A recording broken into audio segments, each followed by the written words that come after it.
Topic number 3, Dion. We are reacting to Greg and Carter's top 10 front courts. So here's an overview for the listeners. At 1, they had Michigan. 2, they had Purdue. 3, they had Florida. 4, they had St. John's. 5, they had Texas Tech. 6, they had Houston. 7, they had Duke. 8, they had Arizona. 9, they had Gonzaga.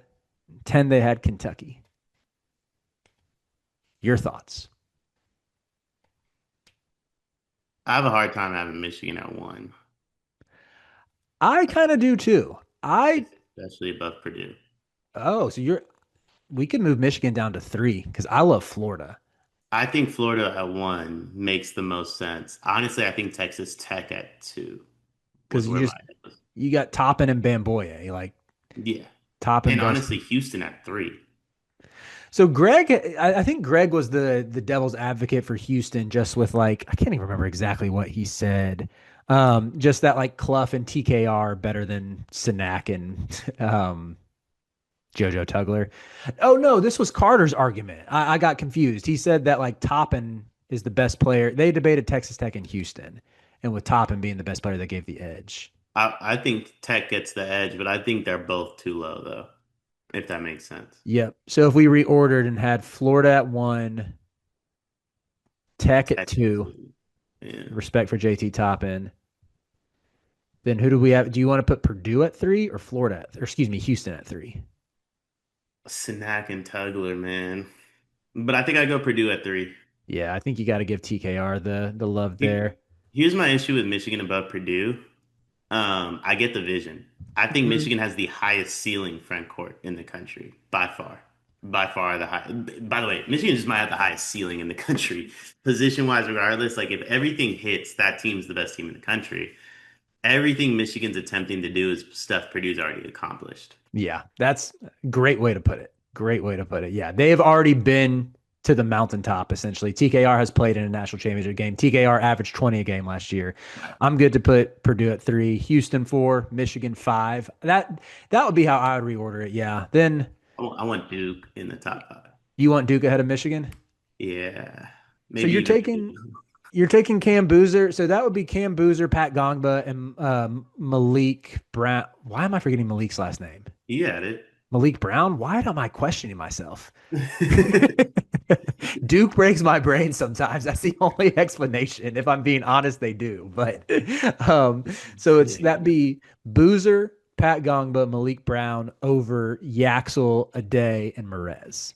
That actually feels okay, Dion. I think That Boozer doesn't is, feel crazy. That yeah. doesn't feel crazy. I It think it's honestly feels crazy they're not higher. Because Cam Boozer on the list, best player. Cam. If I he still isn't, give the edge to Toppin. I think I give I the was gonna edge to say if he isn't Toppin. one, he's two for me. Like it's or at most three. It's some uh top three of him, top in Yaxel, right? Yeah, yeah, I agree with you on that. I'm good to keep Duke at 5 for now, just because, like, I would say Tugler again. Tugler's another guy been at the mountaintop. He played in the national championship game. I still have questions about Gongba. I know NBA folks are high on him, and like I know I can come across as a hater. This is me just like literally trying to give some basketball analysis. The passing flashes are awesome. Like the playmaking chops, I think are legit. Um, I question a little bit how is he going to hold up playing 25, 30 minutes a game. It's just a big leap to go to that from what he did last year, where even after when like Duke was dealing with injuries in their front court, Gamba didn't have like a super high minute total. I don't know if he ever played more than like 20 minutes in a game. And he, again, had some nice moments, but it just feels a little bit less proven to where I think 5 feels more appropriate for Duke than like into the top 3, even if I love Cam Boozer. That's fair. That's Yeah. fair. I just think the arguably best player on the list has to be in the top five. Yeah, yeah. I'm good with that. I'm fine putting them in the top 5. I think Michigan at 6, but with the caveat that they have the highest ceiling. That makes a lot of sense. After that, I'd probably go St. John's with Zuby Ejiofor and Bryce Hopkins. I think Zuby was really, really good on both ends of the court for them last year and average, I mean, put up like 14 and 8, and you think another year in the system that he could I'd like to see him get that rebound total even higher and to be like to average a double double. That feels within the realm of possibilities for him. Dion, how's your job going? Beginning of the school year, everything's like a little up and down. One of the biggest issues we've had is we can't find any uniforms for our girls' sports teams. Mm, that's a difficult thing to find a solution for. I know damn well all about that because I got a daughter that just turned 2. She's into sports and she's already outgrowing every little piece of sports apparel she had. Thankfully, I know Clara Kate Creations. Clara Kate Creations was started by a former high school teacher who quit because it wasn't cost effective to send new twins and a 2-year-old to daycare. She found it easier to make girls' sports apparel than finding it to buy. And I am so thankful that she exists because if we have an old shirt of Murph's that she's outgrown, we can send it in and she takes that piece of apparel that means something and upcycles it into an outfit that Murphy can now wear as she grows up. She makes great stuff. It's honestly kind of like your fullback's wife, Kyle Juszczyk. Is that how you say it? She does that. But honestly, I think Clara Kate's coming for Mrs. Juszczyk's job. I love that. I'm a big Juice guy, love his wife. Love Claire Kate even more than both of them, though. You can send in your own custom ideas and she will come up with a design. She's just the best. Look up Clara Kate Creations on social media, Facebook, Instagram, and more. How long till we say Arizona? Um, so Arizona, this is where I'm gonna say I'm leaving here with something. I'm putting Carolina on this list. I want Caleb Wilson and Vasar on this list. Not above Pete. No shot. I can't get them over Pete and Krivas. Yeah, I can't do that one. I Does can't do that. Jaron Stevenson doesn't break the tie for you? Yeah, 2.3 point per game. Jaron Stevenson does not break the tie for me. Listen, Visar, respectfully, he left for a reason. No, I think Visar is better than Krivas. I think he was better than Krivas when Krivas was healthy. I will. I think. Okay, if you're looking at a third big, Awaka is better than Jaron Stevenson, so I will give Arizona the nod there. But Carolina gets to be number 8. I'm putting Carolina over Gonzaga and Kentucky. Is JQ healthy in this experiment? Yeah, but even if he is, it's like Andrea Yelovich, who's good. I saw Brand, Big Jelly. We're not going to do Big Jelly hate. That's my dog. Brandon Garrison, who Kentucky fans hated last year and like wanted to run him out, and Malachi Moreno, who I think is a little bit overranked as a top 30 kid. I'm just not really buying it with him yet. NBA draft is tomorrow. JQ, Caleb Wilson, who goes first? Caleb Wilson.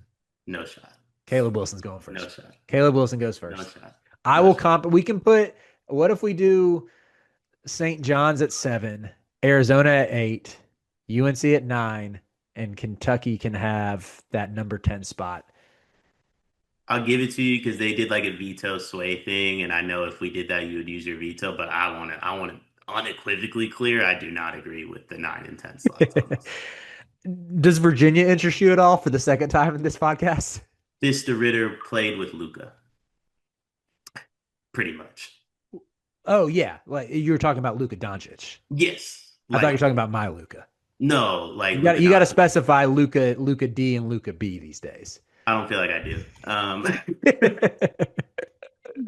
I think I want Virginia at least get an honorable mention with Tez DeRitter, Johan Grunlow, and Ugano Onyenso. Big ooh, as Carter once called him with a bounce back year.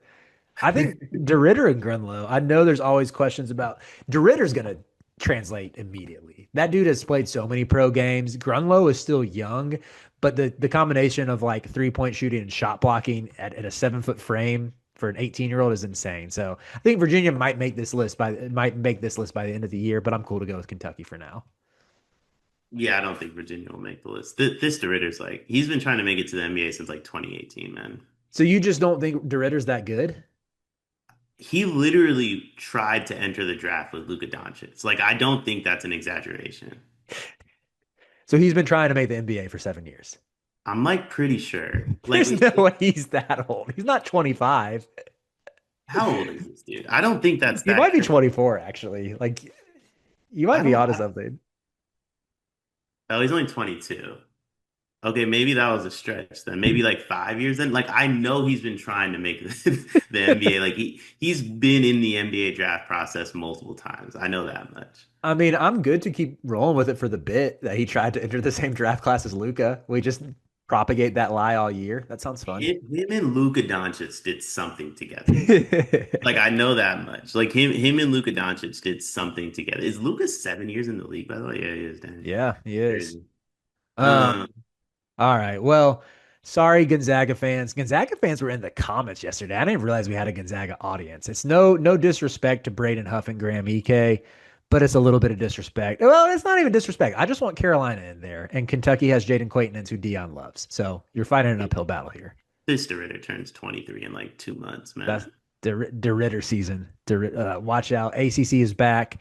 Last shout that I will give is Arkansas because I know Arkansas fans think that I hate them. I don't. I really like Trevin Brazil. I love Malik Ewan. Nick Pringle's a good like hustle garbage man type. They might be contenders for this list when all is said and done. But Arkansas? yeah, dude. Where do you, so like we got Arkansas on like every list. They got to be like really good then. See, this is not, this is where I'm like, I want to see Cal be good in the regular season again. I need to be reminded of that after last year. First it was now he's got to win a tournament game when he was flaming out of Kentucky. Now that he made the second week, it's like, okay, Bozo, show me you can do it in the regular season. I get he's in like a no-win game, but I like their roster a lot. I like for those who haven't watched Malik Ewan, he's like a legit point center type. And Florida State ran a lot of their offense through him. He just had one other, like one and a half other good players on his team last year, which is why. And I think Leonard Hamilton had been checked out. So that was why Florida State was so bad. But in Brazil was awesome for them down the line, like just defensively and on the glass. So yeah, I think Arkansas, again, if all the pieces hit, they could be a top 5 team, but they, like everybody, have questions.